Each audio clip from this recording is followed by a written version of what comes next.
kakek demi membuktikan bahwa susu musang kuning adalah sesuatu yang sangat berkhasiat.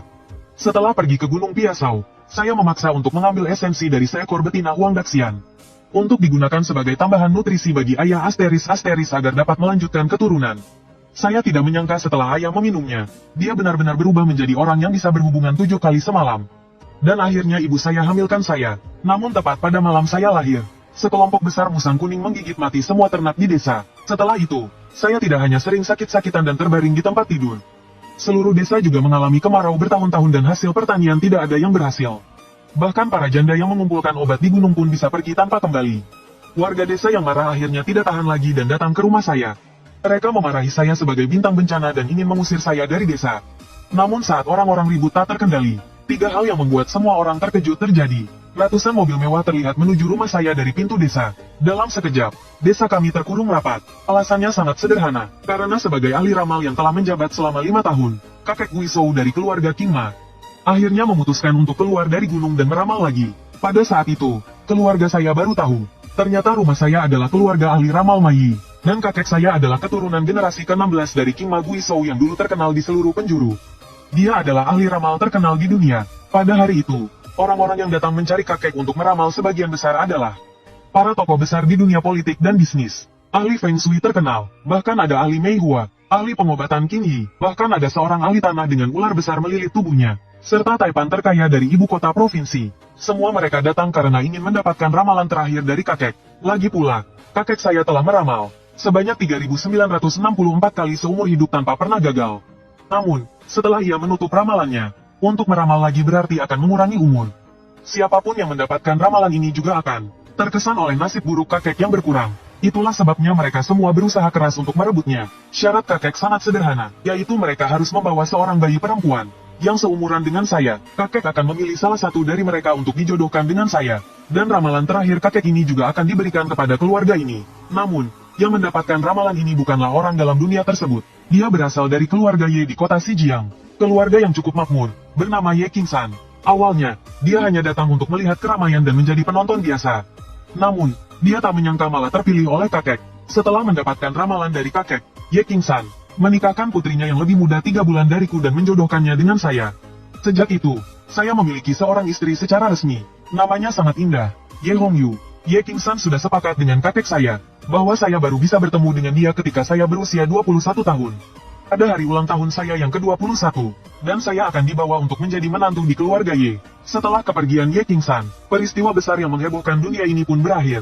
Anehnya, sejak saat itu, desa kami menjadi makmur dan damai. Warga desa pun menjadi lebih sehat dan kuat. Ditambah dengan reputasi kakek, posisi keluarga kami di desa pun semakin tinggi. Kondisi tubuh saya juga semakin membaik. Namun tubuh kakek semakin lemah. Meskipun usianya baru 60, ia tampak seperti orang berusia 70 atau 80. Hingga pada usia 10 tahun, kakek memanggil saya ke belakang rumah. Dia berdiri dengan tangan terlipat, wajahnya serius. Kakek langsung berkata, "Apakah kamu siap untuk menjadi generasi ke-7 dari keluarga Ma Yi?" Saya merasa sangat senang. Ini adalah impian saya yang akhirnya terwujud. Hari itu saya berlutut di puncak gunung dan berdoa 3 kali. Pertama kepada langit, bumi, dan dewa. Kedua kepada roh-roh yang terlupakan. Ketiga kepada leluhur. Sejak saat itu, saya menjadi generasi ke-7 dari keluarga Ma Yi. Keluarga kami berasal dari aliran King Ma. Kakek saya dijuluki King Ma Guizhou. Dan dia memberi saya gelar Kunlun. Saya bertanya kepada kakek mengapa gelar Kunlun. Kakek menjawab bahwa keluarga kami berasal dari Gunung Kunlun. Saya mungkin akan menjadi generasi terakhir. Karena Kunlun adalah tempat yang sangat dihormati oleh semua ahli Feng Shui. Tempat yang selalu diimpikan oleh mereka. Dia berharap suatu hari nanti saya bisa benar-benar berdiri di puncak Kunlun.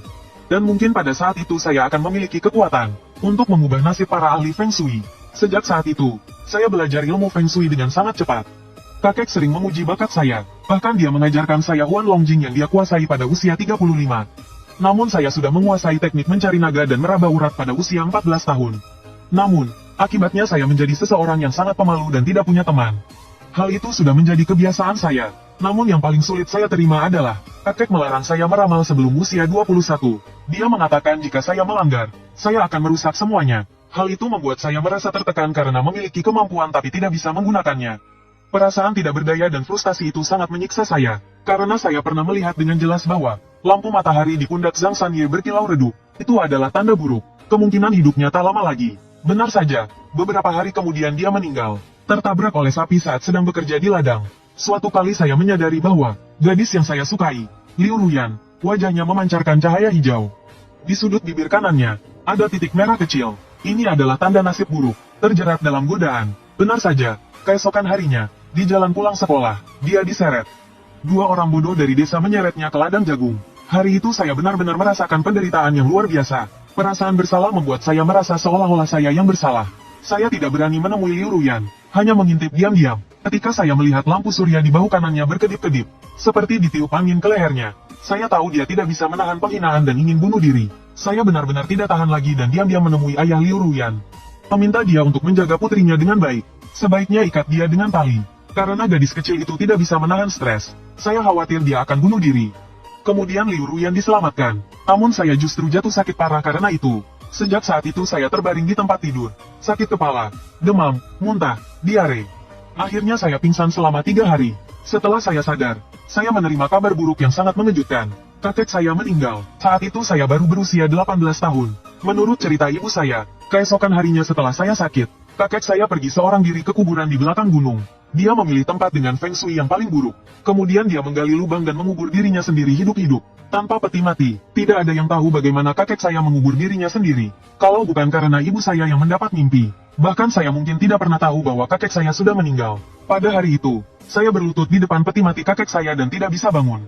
Saya menangis sepanjang hari dan malam, hingga akhirnya saya pingsan. Saya tahu kakek melakukan itu untuk menyelamatkan saya. Dia meninggalkan sisa hidupnya untuk anak tunggalnya. Saya merasa saya yang telah menyebabkan kematian kakek. Sejak saat itu, saya jatuh sakit dan berhenti sekolah. Saya tinggal di rumah tua kakek, dan yang menemani saya hanya ilmu Feng Shui yang diwariskan oleh kakek saya. Selain ilmu Feng Shui yang diwariskan kakek saya, ada satu keyakinan yang masih menopang hidup saya. Itu adalah istri saya, Ye Hongyu. Ini adalah harapan terbesar kakek saya semasa hidupnya. Dia ingin saya menikah dengannya, karena hanya dia yang bisa mengatasi nasib buruk saya. Akhirnya, pada hari ulang tahun saya yang ke-21, sebuah mobil Mercedes yang belum pernah saya lihat sebelumnya, dengan harga jutaan, datang ke depan rumah saya. Hari itu, saya jarang merapikan diri saya. Seperti seorang gadis besar, saya bersembunyi di jendela dan diam-diam mengintip keluar. Saya melihat seorang gadis muda yang penuh semangat turun dari mobil. Dia mengikat rambutnya dengan ekor kuda tinggi dan tampak manis. Sepasang mata besar yang penuh cahaya terus memandang sekeliling. Sepertinya sangat menarik baginya. Dialah istri saya, Ye Hongyu. Saya sudah membayangkan penampilannya berkali-kali. Namun saya tidak menyangka dia akan secantik ini. Dia tampak seperti seorang dewi. Ayah, cepat turun dari mobil. Pastikan ini tempatnya, kan? Orang terhormat seperti itu tinggal di rumah seperti ini? Ye Hongyu tertawa dan bertanya dengan rasa ingin tahu. Namun setelah saya mendengar, saya tiba-tiba merasa sangat tidak nyaman. Pada saat itu saya tidak mengerti. Tetapi kemudian saya sadar bahwa perasaan itu disebut rasa rendah diri. Sepertinya kami bukan orang yang berasal dari dunia yang sama. Kemudian seorang pria gemuk yang tampaknya cukup kaya turun dari mobil dan berkata sambil tersenyum. Benar, ini tempatnya. Sekarang meskipun Feng Shui tidak lagi populer, namun dulu, itu sangat populer dan sangat berpengaruh. Bisakah kamu percaya, jalan yang kamu injak ini, dulu bahkan pernah dilalui oleh Tuan Ma, sang pemilik kekayaan terbesar di 3 provinsi.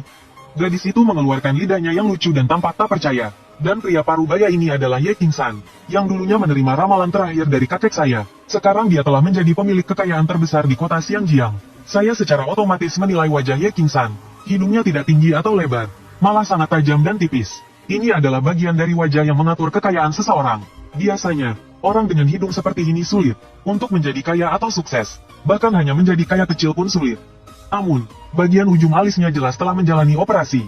Dia tidak hanya melakukan transplantasi alis, tetapi juga mengencangkan kulit di sekitar mata. Tidak heran dia bisa mengubah nasibnya. Saya pikir dia pasti mendapat petunjuk dari kakek saya. Saat itu, ibu saya yang sedang memasak ayam datang, dengan ayam yang sudah mati di tangannya dan berlari ke arah kami. Dengan semangat dia berkata, ini pasti ayam mertua, kan? Istrinya benar-benar sangat cantik, pasti sangat beruntung, benar-benar beruntung. Setelah itu, ibu saya memanggil saya dengan keras, menyuruh saya keluar untuk menyambut mereka. Barulah saya keluar dengan wajah merah. Melihat saya, Ye Hongyu memandang saya beberapa kali. Tiba-tiba dia bertanya, siapa namamu? Saya menggaruk kepala dan menjawab pelan, Chen Huangpi.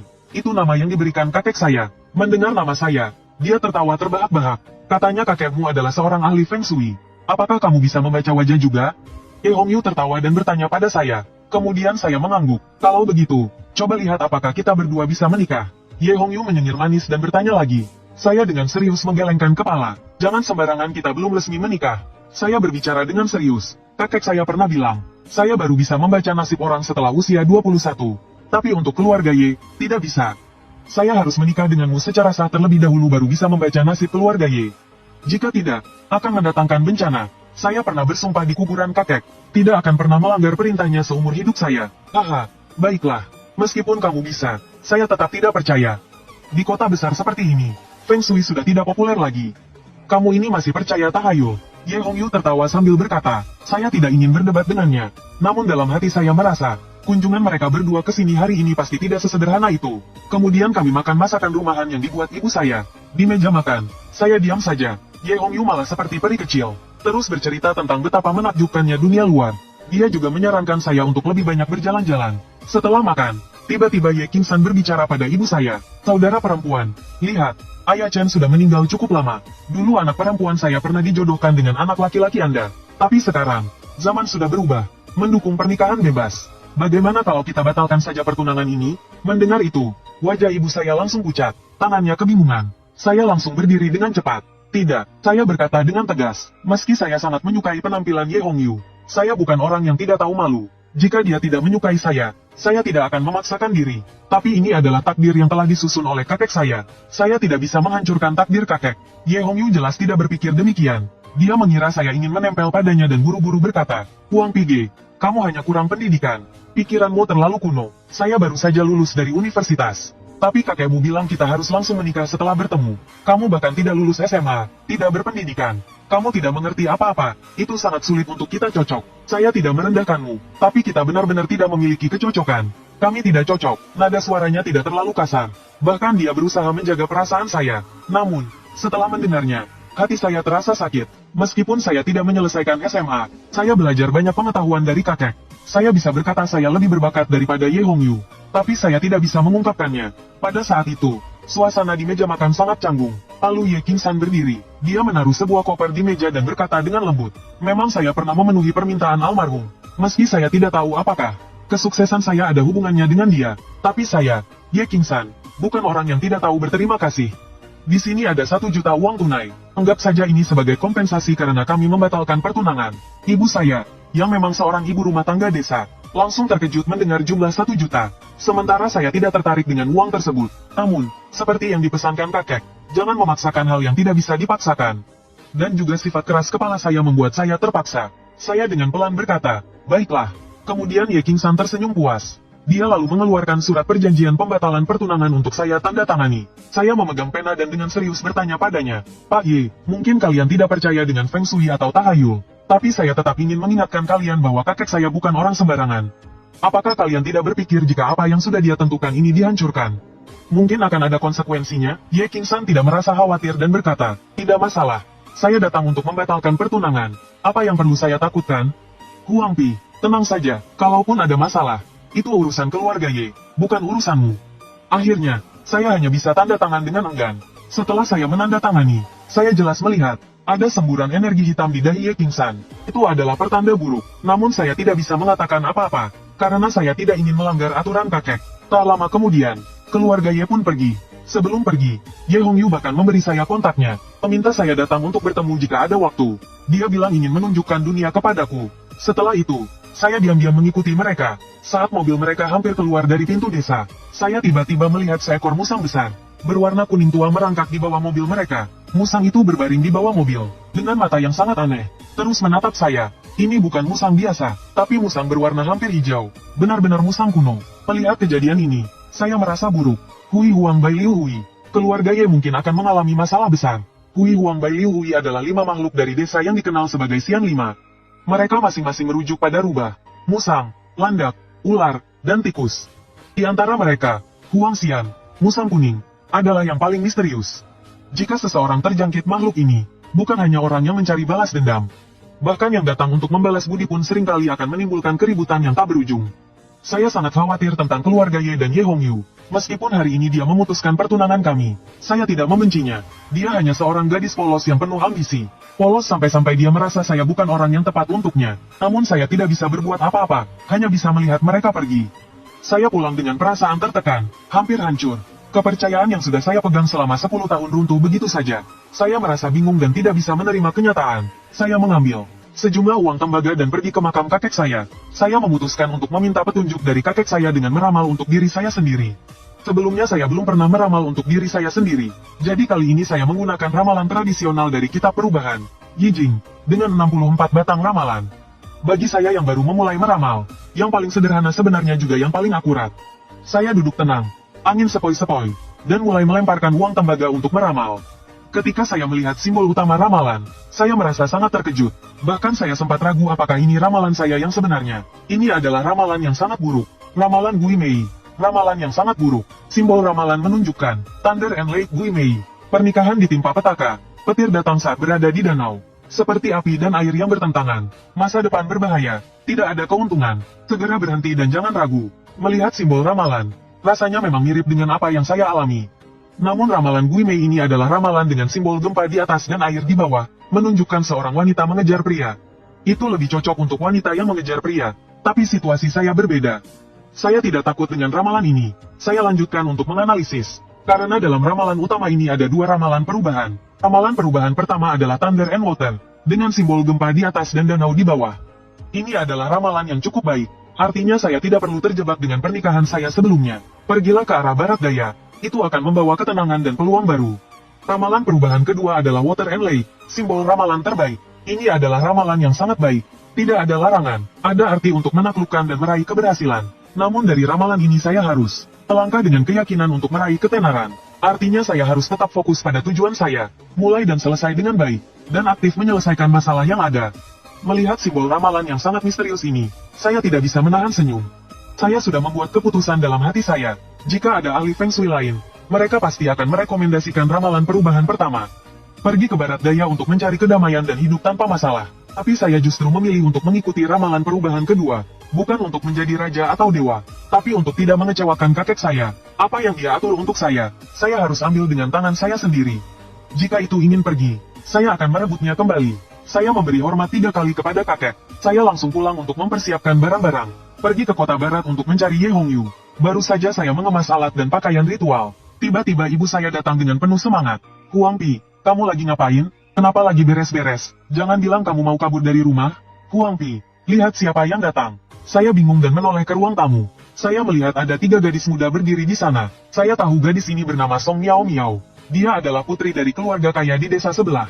Saya tidak memiliki hubungan apa-apa dengan Song Miao Miao. Melihat dia memegang kotak kayu antik di pelukannya, saya sedikit bingung dan bertanya, "Ibu, ini apa?" Ibu saya menyikut saya dan berkata, "Huang Pi, kamu beruntung. Song Miao Miao datang untuk melamar. Dia ingin menikah denganmu." Mulut saya ternganga. Saya terkejut. Saya dikenal sebagai orang yang tidak membawa keberuntungan di desa. Saya belajar Feng Shui dari kakek saya. Selain kakek saya, tidak ada yang tahu. Seharusnya Song Miao Miao yang kaya tidak akan tertarik pada saya. Lalu, kenapa kamu masih diam? Cepat, datang dan terima seserahan. Ayo, masih kepikiran gadis kota itu? Sadar dong, saya merasa Miao Miao lebih baik dari gadis-gadis kota itu. Ibu saya mulai terlihat kecewa karena saya tidak bereaksi. Bukan saya membenci Song Miao Miao. Dia memang cantik dan menarik. Saya hanya berpikir tentang ramalan yang saya lakukan di makam kakek. Ramalan yang sangat buruk itu. Gui Mei. Saat itu saya belum memahami arti wanita mengejar pria. Sekarang rasanya sudah terbukti, karena ini adalah ramalan yang sangat buruk. Saya menjadi lebih hati-hati, perlahan mendekati Song Miao Miao, menerima kotak merah dari tangannya. Begitu saya memegangnya, tubuh saya langsung kaku. Oh, ini sangat berat. Bukan berat dalam arti tradisional, tapi karena saya diam-diam menjalankan energi Xuan yang dalam tubuh saya. Energi Xuan yang bertemu dengan energi jahat. Itulah sebabnya kotaknya terasa sangat berat. Tanpa ragu saya membuka kotaknya. Setelah melihat isinya, saya terkejut. Gelang panjang umur, mutiara malam, pil permaisuri. Kotak itu berisi semua benda langka. Semua benda yang sudah lama hilang dari pasaran. Setidaknya semuanya adalah barang antik lebih dari 100 tahun. Meskipun keluarga Song kaya, mereka tidak mungkin kaya sampai sejauh itu. Saya mencium sedikit dengan hidung saya. Langsung tercium bau busuk mayat. Benda-benda ini jelas baru saja dicuri dari makam. Di belakang gunung memang ada beberapa makam besar, tapi orang yang masuk ke sana biasanya tidak kembali. Ini membuat saya bingung. Dari mana datangnya barang-barang ini? Huang Pi, kenapa kamu diam saja? Ayo bawa Miao Miao masuk ke dalam. Aku akan ambilkan air. Ibu saya melihat saya bengong dan memberi isyarat, mengingatkan saya. Saya tiba-tiba berteriak marah. Ibu, kamu bodoh ya? Ibu saya menatap saya dan berkata dengan kesal. Aku malah lihat kamu yang bodoh. Ibu, coba lihat dia baik-baik. Siapa dia? Saya berkata dengan tegas dan tiba-tiba memegang pergelangan tangan Song Miao Miao. Menariknya keluar dari rumah. Begitu saya memegang pergelangan tangannya, Saya merasakan hawa dingin yang menusuk. Segera saya tekan dengan energi yang. Kami berdiri di luar rumah. Ibu saya memandang kami dan bingung bertanya, Huang Pi, kamu kenapa? Mau ngomong apa? Dia ini kan anak dari keluarga Song Changgen, Song Miao Miao. Sebentar lagi jadi istri kamu. Menantu saya tertawa dingin dan berkata, Ibu, lihat lagi, lihat bayangannya dengan baik. Saat itu ibu saya melihat ke bawah dengan bingung. Dan di bawah sinar matahari siang, itu bukan bayangan manusia, melainkan bayangan yang lebih dari 1 meter panjangnya, bergerak-gerak. Ada 2 telinga kecil, seperti bayangan kucing. Apa itu? Ibu saya terkejut dan mengeluarkan jeritan keras. Dengan teriakan ibu saya, tiba-tiba tubuh Song Miao Miao kaku. Lalu dia langsung lari terbirit-birit. Gerakan larinya sangat jahat. Dia bahkan berlari dengan ujung jari kaki menyentuh tanah. Sangat gesit dan kecepatan sangat tinggi. Tentu saja saya tidak akan membiarkan dia pergi begitu saja. Song Miao Miao tidak mati. Dia hanya dikendalikan. Perkara ini terjadi karena saya tidak bisa berpangku tangan. Saya berlari cepat mengejar Song Miao Miao. Sampai di belakangnya, segera saya menempelkan sebuah talisman pengusir iblis di belakang lehernya. Dengan tangan kiri saya menggoyang lonceng tembaga. Mulut saya berbisik mantra. Di antara 6 alam, di seluruh dunia, setan menghilang. 1 talisman mencari jejak. Ini adalah mantra mencari setan 6 alam. Berasal dari catatan nama yang tak terlihat, Bab Dewa. Saya mempelajarinya ketika saya berusia 14 tahun. Namun ini adalah pertama kalinya saya menggunakannya dalam pertempuran nyata. Begitu mantra selesai saya ucapkan, tubuh Song Miao Miao tiba-tiba membeku keras seperti tongkat sihir. Dia jatuh langsung ke tanah. Kemudian, dari semak-semak tidak jauh, muncul seekor kunang-kunang berukuran besar. Dia berteriak dengan mulut berbentuk gigi tajam, kemudian melarikan diri dengan cepat. Dan kunang-kunang ini tidak sama dengan yang ada di bawah mobil Ye Hongyu. Bulu-bulunya putih, jelas-jelas betina. Sepertinya sepasang, bulu-bulunya sudah berubah warna, dan ukurannya sangat besar. Jelasnya sudah memperoleh kecerdasan, mungkin sudah berlatih selama 100 tahun lebih. Saya tidak membunuhnya, bukan karena saya takut padanya, tapi karena kunang-kunang ini sangat balas dendam. Saya bisa membunuh 1, tapi dia punya banyak keturunan, dan saya akan segera pergi. Saya tidak ingin menambah bencana bagi ibu saya atau desa ini. Saya membawa mangkuk air dan membakar talisman pengusir iblis. Abunya larut dalam air dan saya beri Song Miao Miao meminumnya. Tak lama kemudian, dia terbangun. Dia tampak bingung dan tidak tahu apa yang terjadi. Saya khawatir akan menakutinya, jadi saya tidak menceritakan tentang kejadian kepemilikan oleh kunang-kunang. Setelah Song Miao Miao pergi, saya mencari tempat dan mengubur kunang-kunang itu, yang telah dicuri dari makam dan dijadikan hadiah. Saya tidak bisa menyentuh benda itu. Sekali saya menyentuhnya, tentu saja saya tidak bisa menghindari takdir. Setelah kembali ke rumah, saya melihat ibu saya duduk di dalam rumah, melamun. Baru sekarang dia sadar bahwa saya dan kakek saya adalah orang yang sama. Ibu, saya tidak banyak bicara lagi. Jalan hidup saya sebenarnya sudah disiapkan oleh kakek saya. Saya akan meninggalkan desa ini. Nanti jika ada kesempatan, saya pasti akan kembali untuk membalas budi. Saya berlutut di depan ibu. Mata saya sedikit memerah. Saya harus segera pergi. Tidak ada waktu untuk bicara panjang lebar. Takdir saya terkait dengan Ye Hongyu. Di desa ini, betina kunang-kunang memberi saya hadiah pernikahan. Di pihak Ye Hongyu, dia mungkin juga dalam bahaya. Saya harus pergi memeriksanya. Ibu saya hidup sederhana seumur hidup, tidak banyak pendidikan. Namun saat ini, dia tiba-tiba seperti menjadi orang yang sangat bijaksana. Pergilah, jangan buat kakekmu malu. Mata ibu saya tegas, menatap jauh ke depan. Saya tidak mengatakan apa-apa lagi. Melangkah cepat keluar dari desa. Akhirnya air mata saya tak bisa dihentikan mengalir. Setelah lebih dari 5 jam di kereta api hijau, saya sampai di kota Xijiang. Setibanya di kota besar, saya baru sadar bahwa saya sangat mudah beradaptasi. Mungkin karena saya sudah tahu, seperti apa dunia luar melalui kakek. Segera saya menemukan sebuah jalan tua. Jalan ini bernama Jalan Xiaofeng, jalan untuk pemakaman. Ada toko untuk menyiapkan acara pemakaman. Ada juga toko untuk meramal nasib. Ternyata kota besar tidak seperti yang dikatakan Ye Qingsan. Di sini juga ada orang yang percaya pada Feng Shui. Namun setelah saya berjalan keliling, saya menemukan bahwa sebagian besar adalah penipu jalanan.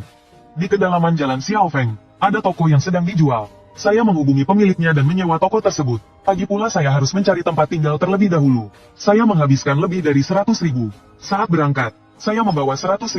Namun bukan uang 100.000 yang dibatalkan oleh keluarga Ye. Uang ini adalah warisan dari kakek saya. Setelah saya mengatur semuanya, saya mengikuti alamat yang diberikan Ye Hongyu dan menemukan keluarga Ye. Ketika saya melihat rumah keluarga Ye, meskipun saya sudah mempersiapkan mental, tetap saja saya terkejut dan mulut saya terbuka lebar. Reaksi pertama saya adalah, ini sangat besar. Ini tidak bisa disebut villa.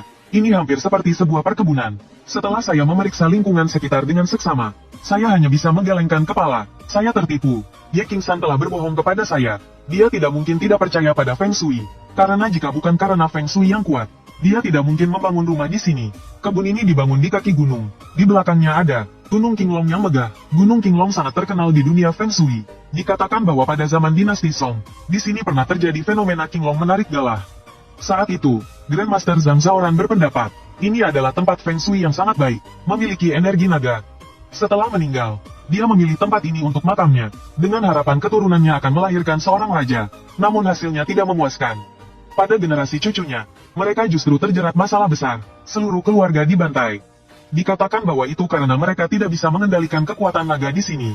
Orang biasa yang dikuburkan di sini biasanya tidak berakhir dengan baik. Generasi demi generasi, Gunung Qinglong menjadi tempat yang sangat terkenal sebagai daerah sial. Jadi tidak disarankan untuk membangun rumah atau kediaman di sini. Saya tidak naik gunung untuk mengeksplorasi dengan teliti.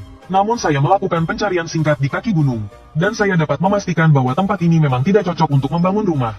Bukan karena tidak ada energi atau kekuatan di sini, justru sebaliknya. Gunung ini memang memiliki energi naga yang tersembunyi. Namun daerah ini juga penuh dengan energi negatif. Sangat sulit untuk menangkap energi baik. 10 dari 9 kemungkinan besar akan menjadi rumah yang membawa sial. Namun rumah milik Ye King San ini berbeda. Dia pasti telah menerima petunjuk dari orang yang sangat ahli. Mengambil jalan alternatif tanpa memaksakan diri untuk mencari naga. Dia tidak perlu membangun rumah di jalur naga. Namun dengan cara cerdik, dia menghindari tempat yang penuh energi negatif. Sehingga bisa menyerap sedikit energi Feng Shui yang baik. Selain itu, di sisi tenggara halaman rumah Ye King San, dia menggali sebuah danau buatan. Ini berhasil memutus aliran energi negatif dari Gunung Qinglong. Ini adalah taktik yang sangat luar biasa. Dalam hal Feng Shui, saya rasa dia tidak kalah dari saya.